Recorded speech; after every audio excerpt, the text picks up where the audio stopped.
Bienvenidos a El Amor que Vale. Estamos en la serie titulada La Encrucijada y hoy el sermón trata de un tema poco usual, pero necesario. Es el pecado imperdonable. ¿Cuál es el pecado imperdonable? ¿Es algún pecado inmoral? ¿Es algún pecado intelectual? ¿Es algún juramento abominable que alguien hace? Puede estarse preguntando, ¿he cometido el pecado imperdonable, pastor? Bien, creo que solo el hecho de que usted esté preocupado de haberlo cometido, el pecado imperdonable, muestra que no. Mas existe un pecado que cometido nunca será perdonado.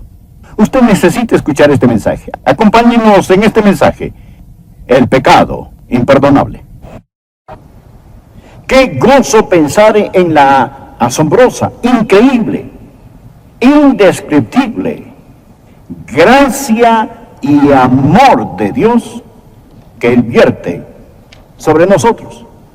Pero la triste verdad es que muchos que me escuchan no entrarán en la gracia de Dios, a menos que abandonen su pecado y reciban a Jesucristo como su Señor y Salvador personal. Y muchos están cerca de la fecha límite. Y si cruzan esa fecha, habrán cometido el pecado imperdonable. Y estarán tan en camino, tan destinados a ir al infierno en esta vida, antes de que mueran, sin ninguna oportunidad de redención. Tan en camino al infierno, como si las puertas de acero del infierno ya se hubieran cerrado detrás de ellos. Ellos habrán cruzado la fecha límite, habrán cometido el pecado imperdonable.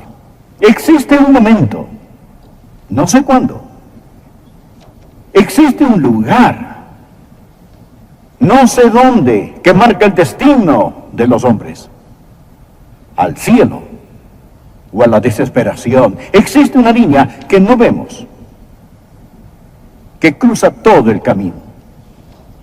Esta es el límite oculto entre la misericordia de Dios y la ira de Dios. Y si usted pasa la fecha límite, habrá cometido el pecado imperdonable. ¿Cuál es el pecado imperdonable? No es un pecado moral, ni una violación, ni un asesinato, ni abuso sexual de niños. A pesar de lo malévolas que son estas cosas, quien las ha cometido aún puede ser salvo. ¿Cree usted eso? Yo sí lo creo. Ellos pueden salvarse por la gracia del Dios omnipotente. Toda mancha, toda impureza, toda suciedad que haya pasado por alguna alma humana, la sangre de Jesucristo, el Hijo de Dios, la limpia de todo pecado. No es un pecado moral ni un pecado intelectual. Una persona puede ser atea, agnóstica, odiar a Dios, puede haber declarado que no hay Dios, pudo haber dicho que Jesús fue el hijo ilegítimo de María, nacido de algún soldado extranjero. Pero no. Ese pecado puede perdonarse. Muchos que han sido ateos, que han blasfemado, se han arrepentido de su pecado y han venido al Señor Jesucristo. Alguien dirá entonces, ¿es alguna palabra que usted dice? ¿Es un pecado verbal? ¿Algún juramento horripilante? Donde una persona maldice a Dios en su propia cara. Bueno, no lo haga si tiene una pizca de inteligencia. Pero incluso eso puede perdonarse. Dios perdona la blasfemia. Si usted blasfema contra el Padre o blasfema contra el Hijo. De hecho, usted puede cometer el pecado imperdonable sin decir una palabra. La palabra blasfemar quiere decir hablar perjudicialmente en contra. Pero podemos hablarle a Dios en oración sin palabras. Y podemos blasfemar a Dios sin decir palabras, porque de la abundancia del corazón habla la boca.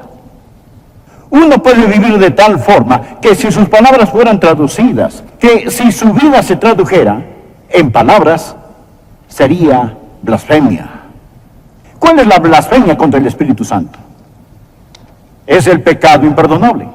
Y vamos a ver en un momento que es atribuir al diablo la obra del Espíritu de Dios omnipotente. Ahora, este pecado, la blasfemia contra el Espíritu Santo, el pecado que nunca puede perdonarse, es un pecado que uno puede cometer y cometerá a sabiendas, intencionalmente, con sus ojos bien abiertos, y luego quedarán para siempre cerrados. Miremos el trasfondo de la advertencia que Jesucristo ha dado. Mateo capítulo 12. Al estudiar este pasaje de la Escritura, creo que lo entenderemos mucho mejor. Por favor, Mateo capítulo 12, desde el versículo 22. Entonces fue traído a él un endemoniado. A Jesús le trajeron un endemoniado, ciego y mudo, y le sanó. De tal manera que el ciego y mudo veía y hablaba. Y toda la gente estaba atónita y decía, ¿será este aquel hijo de David? Mas los fariseos, al oírlo, decían, este no echa fuera los demonios, sino por Belcebú, príncipe de los demonios. Sabiendo Jesús los pensamientos de ellos, les dijo, todo reino dividido contra sí mismo es asolado, y toda ciudad o casa dividida contra sí misma no permanecerá. Y si Satanás echa fuera a Satanás, contra sí mismo está dividido. ¿Cómo pues permanecerá su reino?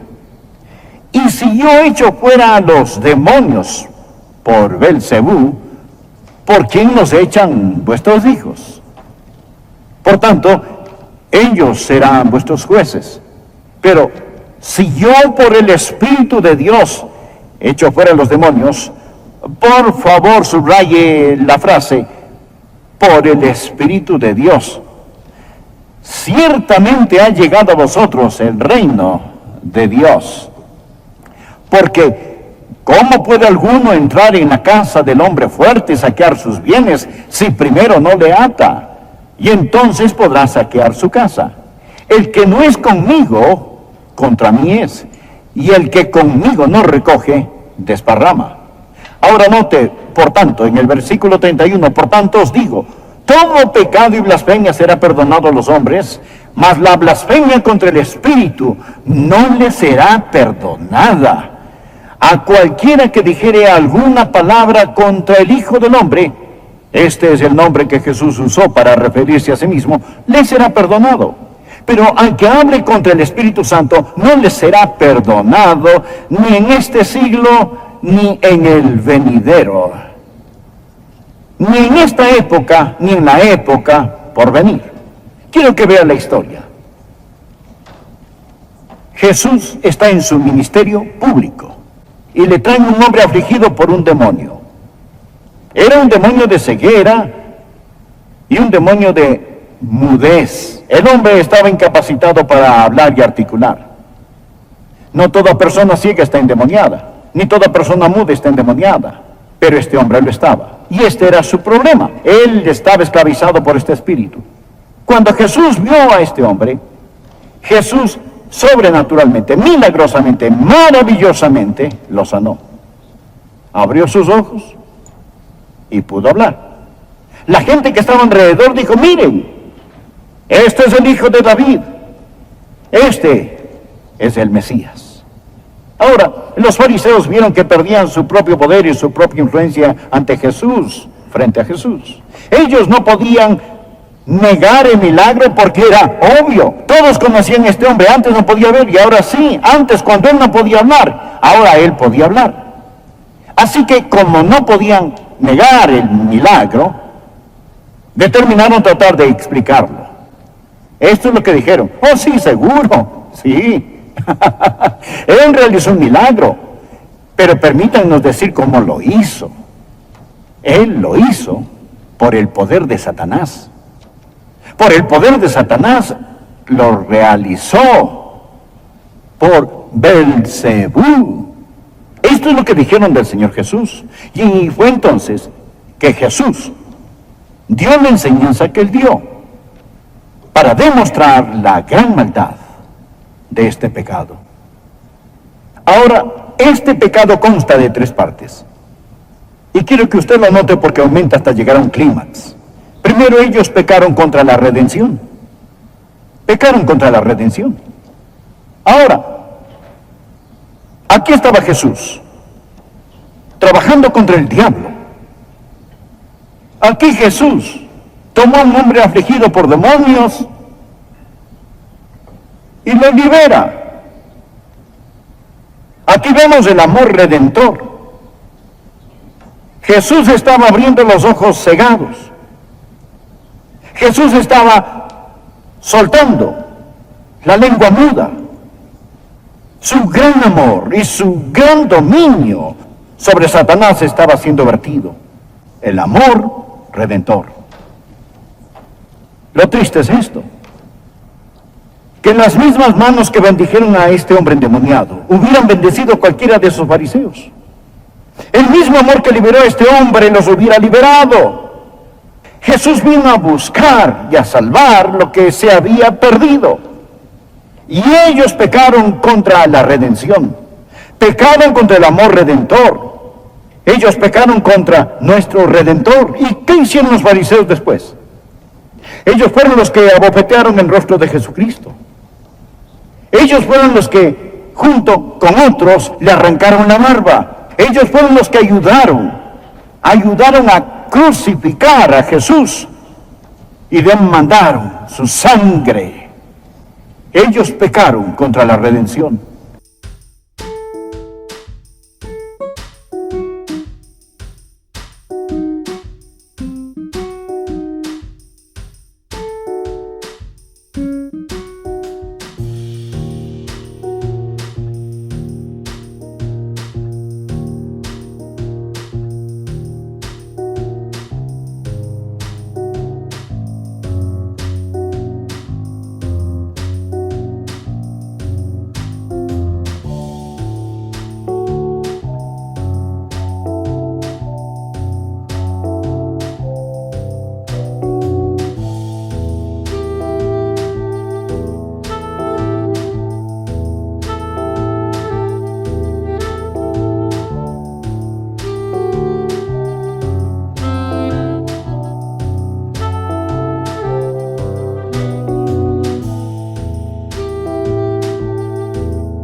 Ahora, amigo, si usted no entrega su corazón a Jesucristo, permítame decirle que está pecando contra la redención.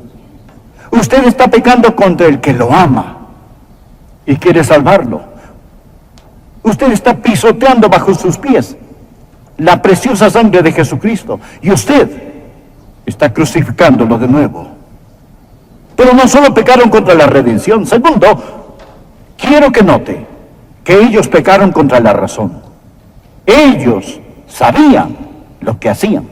Por favor, mire el versículo 24. Mas los fariseos al oírlo decían: este no echa fuera los demonios sino por Belcebú, príncipe de los demonios. Sabiendo Jesús los pensamientos de ellos, les dijo: todo reino dividido contra sí mismo es asolado, y toda ciudad o casa dividida contra sí misma no permanecerá. Y si Satanás echa fuera a Satanás, contra sí mismo está dividido. ¿Cómo pues permanecerá su reino?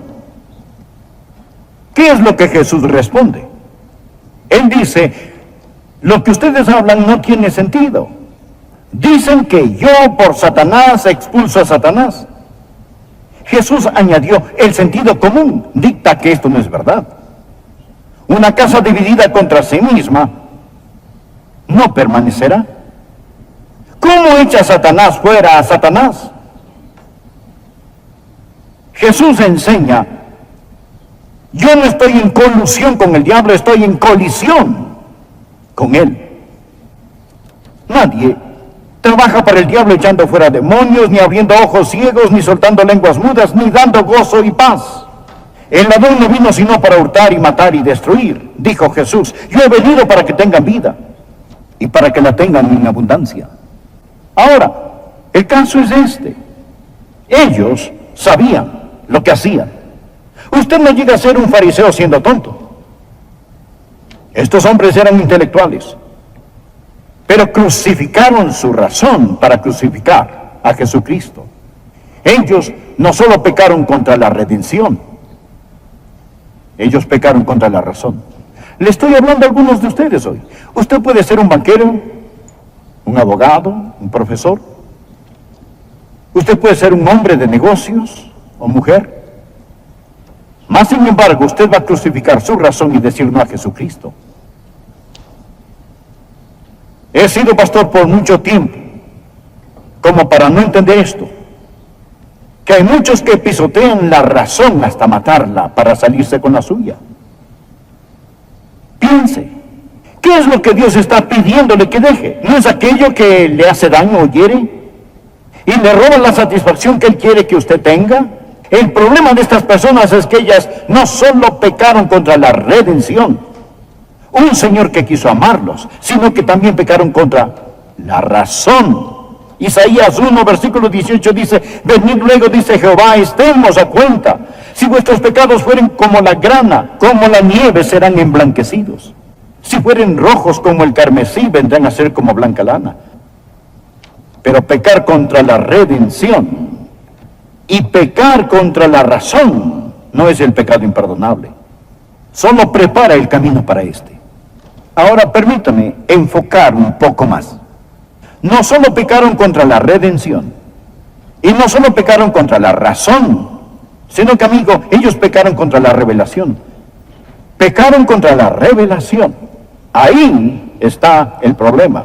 Por favor, mire el versículo 28 y vea lo que el Señor Jesús dijo. Pero si yo por el Espíritu de Dios echo fuera los demonios, subráyelo, ciertamente ha llegado a vosotros el reino de Dios. Ahí estaba el Rey, de pie en medio de ellos, Jesucristo, y ahí estaba el Santo Espíritu de Dios, trabajando a través de Él, y testificando por estas mismas señales que Él era el Hijo de Dios. El Espíritu de Dios estaba en acción en ese episodio, y su verdadera lucha fue con el Espíritu Santo. Jesús hizo lo que hizo. Por hombre ciego, abre los ojos del Espíritu para que las personas puedan ver, para que puedan entender. Y esto es lo que ellos estaban haciendo. Estaban pecando contra la luz. Ellos no pecaban contra la ignorancia. Estaban pecando contra la luz. Cuando Jesús estaba en la cruz, Él pudo pedir por los que lo crucificaban, Padre, perdónalos, porque no saben lo que hacen. Pero estos hombres sabían lo que estaban haciendo. Verá, el ministerio del Padre es gobernar el universo. El ministerio del Hijo, junto con el Padre, es salvar. Pero el ministerio del Espíritu Santo es abrir nuestros ojos para dar la luz, ayudarnos en...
Esa es la razón por la que antes de predicar esta mañana de rodillas supliqué: oh Espíritu Santo de Dios, ábrele los ojos, ayuda a las personas a entender, ayúdalas para que te conozcan hoy, porque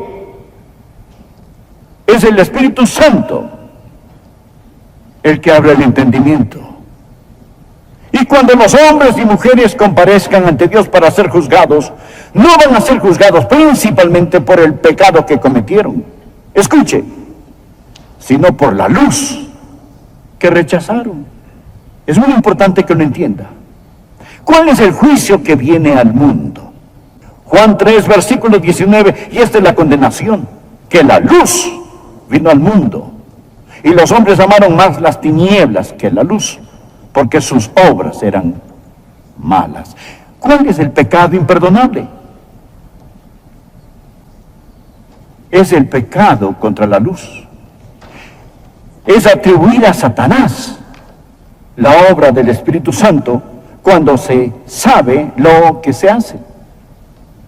¿Cuáles son las consecuencias de este pecado? ¿Por qué Jesús dijo que este pecado, una persona que comete este pecado se presta al engaño? Uno de los versículos más aterradores en toda la Biblia es 2 Tesalonicenses, capítulo 2, empezando en el versículo 11. Por esto Dios les envió un poder engañoso. Ahora, espere un minuto, Adrián, usted no lo leyó bien. Dios no envía engaño a las personas, el diablo hace eso. No, estoy leyendo bien. Por esto Dios les envió un poder engañoso. Bueno, ¿y por qué Dios haría eso? Para que crean una mentira. Esto se está poniendo feo. Dios envía engaño para que la gente crea una mentira, eso es lo que dice. ¿Por qué Dios envía engaño para que crean una mentira? Bueno, continuemos leyendo. A fin de que sean condenados. Va de mal en peor, ¿verdad? Sí me escucha y siente el deseo más mínimo de entregarse a Jesucristo. Se lo ruego, venga a Él. No endurezca su corazón. No deje que Dios le envíe un poder engañoso. No cruce la fecha límite. No peque contra tal luz. Hay millones en este mundo que gritarían de gozo al oír lo que usted está escuchando hoy. Que Dios le ama. Que Cristo murió por usted. Que Él invita. La Biblia